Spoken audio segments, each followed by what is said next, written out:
ပြီးခဲ့တဲ့တစ်ခေါက်ကဇပူးရဲ့ဒီအညိုတရုပ်ရှင်ကားကြီးနဲ့ပတ်သက်ပြီးတော့ပေါ့နော်ကိုသွားကြည့်ပြီးခဲ့တဲ့ review လေးတင်ထားတဲ့ video လေးရှိတယ်အဲ့ဒီမှာဒီဇပူးမိသားစုကတခြားဟိုပေါ့ပရိသတ်တွေရောပါပေါ့နော်ဒီလိုမှန်းကြလေးရှိရဲ့တခုချင်းစီတော့ reply မပြန်တော့ပါဘူးဒီလိုတခုချင်းစီကိုအတိအကျဟို action ယူပြီးပြန်တာမျိုးမဟုတ်ပေမဲ့လေနောက်တခြားပေါ့ဟောဒီsocial media platform တွေမှာတွေ့မိရဲ့စာလေးတွေရောပေါ့နော်အဲ့ဒါလေးပါပေါင်းပြီးကိုယ်စိတ်ထဲမှာပေါ်ဖြစ်တဲ့ဒီခန်းစားချက်လေးပြောပြချင်တာပေါ့နော်အဲ့ဒါကအခုဟိုရှရီတို့ကဒီဇပူအခုရှရီပေါ့တယောက်တည်းပေါ့ကိုတယောက်တည်းကဒီဇပူရဲ့ရုပ်ရှင်ကိုသွားကြည့်မိပြီးတော့ကိုက review ပေးတယ်ဆိုတာကဇပူကဒီဇက်ပင်လောကလာတယ်နောက်သူ့အတွက်ကဒါပထမဦးဆုံးရုပ်ရှင်ကအဲ့ဒီကားမှာ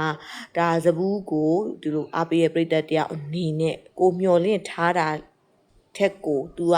ဟိုပို့ပြီးတော့တရုပ်ဆောင်နိုင်တဲ့အနေအထားလေးတစ်ခုကိုဘက်ကနေပြီးတော့ကိုမြင်တဲ့အမြင်လေးတွေသုံးသပ်ပြသွားတာနော်နံပါတ်1ချက်ကနောက်တစ်ခုကကြတော့ဟိုကိုတယောက်တည်းရဲ့ personally အရာကဒီအပေါ်မှာ academy ရကိုရရမယ်ဒီမင်းသားကိုကြိုက်လို့ဒီမင်းသားဘာလုပ်လို့အကုန်ကောင်းတယ် academy ကိုမှန်းတယ်ဆိုပြီးတော့ဟို 100% ကြီးကိုမှဆိုလိုချင်တာမျိုးမဖြစ်ချင်ဘူးဘာဖြစ်လို့လဲဆိုတော့ဟို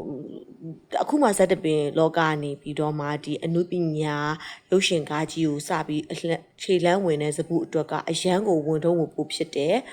နောက်တစ်ခုကကြတော့ဟိုဘဒုအတွက်မှာပေါ့နော်ကိုတိုင်းအတွက်ကောဘဒုအတွက်မှာအတွက်ကောကဒီလိုမျိုးစုတွေဘာတွေဆိုတာကလေအရန်ကြီးမမျော်လင့်တာကောင်းတယ်လူတိုင်းကတော့မျော်လင့်ချက်ရှိတာပဲစိတ်ထဲမှာပဲထားတာကောင်းတယ်အဲ့လိုမျိုးဟိုပရိသတ်တယောက်အနေနဲ့ဆိုရင်လည်းအပြင်ဘက်မှာထုတ်ပြီးတော့ဟာအကယ်ဒမီရအောင်ရမှာတေးချတယ်ဆိုပြီးမပြောချင်ဘူး။ဘာဖြစ်လို့လဲဆိုတော့အဲ့ဒါကကိုအားပေးရဲ့သူတယောက်အတွက်မှာက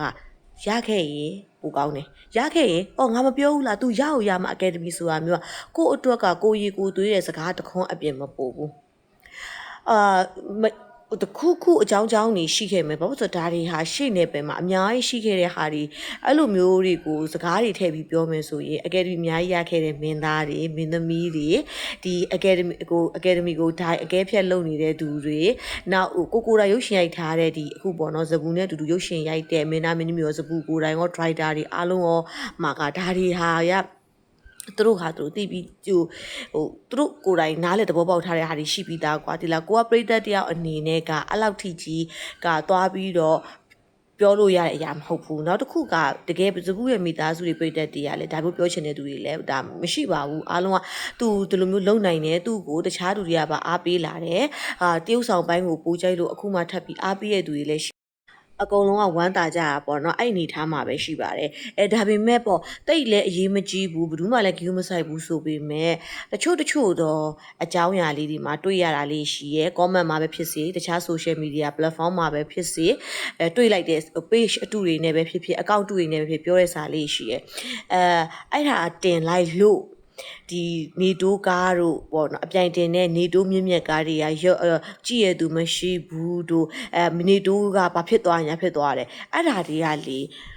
တမင်တက်ပေါ့နော်ဒါဇပူးကိုအမြင်ကတ်လို့သူ့ပြိတ္တကိုအမြင်ကတ်လို့ပြောတဲ့စကားတွေဆိုပေမဲ့ပေါ့နော်မဖြေရှင်းလည်းရပါတယ်ဒါအရေးလည်းမကြီးပါဘူးဒါကြုံလို့လေးထည့်ပြောတာ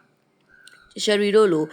ဇပူတို့ဒီရုပ်ရှင်မြိုက်ခင်ကအရင်ကတည်းကနေတိုးဆိုရင်လည်းနေတိုးရဲ့ဒီတာတီဇကားတို့နောက်သူ့ရဲ့ဇကားတွေအများကြီးအင်းလေးရကားတွေတခြားအများကြီးရိုက်ကြည့်ခဲ့တာတွေရှိတယ်ပေါ့နော်အဲ့ဒီဟာတွေအကုန်ကြည့်ခဲ့ပြီးအဲ့ကားတွေမှာဆိုလဲလေအကယ်ဒမီကတော့အရန်ပျော်ခဲ့ရတာနော်မြင့်မြတ်ဆိုလဲမြင့်မြတ်သူအကယ်ဒမီရဲ့ကားမှာပျော်ခဲ့ရမြင့်မြတ်ရဲ့ဟာတာကားတွေဆိုရင်ယုံတင်တိုင်းတွားကြည့်ရနော်ဒီလိုမျိုးပြိသက်တွေရှိရဲဆိုတာလေးပြောပြချင်တာအဲ့လိုလူတွေအတွက်ကကြတော့မတူဘူးစိတ်ထဲမှာနော်သူတို့ဒီလိုမျိုးအခုလိုမျိုးပေါက်လို့ပဲစားရှောက်ပြောတဲ့စကားတွေပေါ်မှာဒီလိုမျိုးပြိတက်တွေကတော့ရည်ချင်တယ်ဘယ်လိုခေါ်မလဲသူတို့ကစကားပြောလိုက်တယ်ဒီလိုခဲတလုံးနဲ့ထိချင်တာထိမထိလဲကိစ္စမရှိဘူးပြောလိုက်တယ်ဆိုပြီးတော့အဖတ်တင်တယ်ဆိုပြီးပြောလိုက်တာပဲရှိရကိုရီလိုမျိုးဒီလိုမျိုးရုပ်ရှင်ကားတွေအကုန်လုံးနှီးပါးကိုကြည့်တယ်တပတ်တစ်ခါယုံတင်တာကြည့်တာမျိုးဆိုရင်လေဥမာအရှင်းဆုံး